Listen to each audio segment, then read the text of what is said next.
అయితే నా వద్దు నువ్వు ఖచ్చితంగా పానకం వేసే తిరగ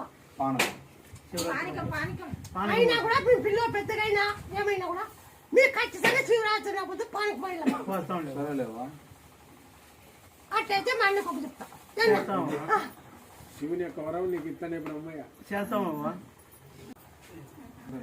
ఇంటికి వచ్చేటప్పుడు ఇంటికి పోయేటప్పుడు కాళ్ళు పెంచుకోండి శివస్వామి గుడి పెట్టచ్చా శివస్వామి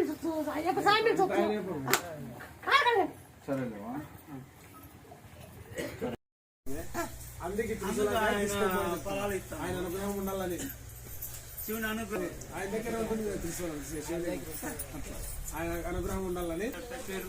కర్ణాటక కోలార్ అక్కడి నుంచి వచ్చినాం. ఎన్ని కిలోమీటర్లు ఇక్కడే 400 పైన రాత్రి ఎక్స్పెక్ట్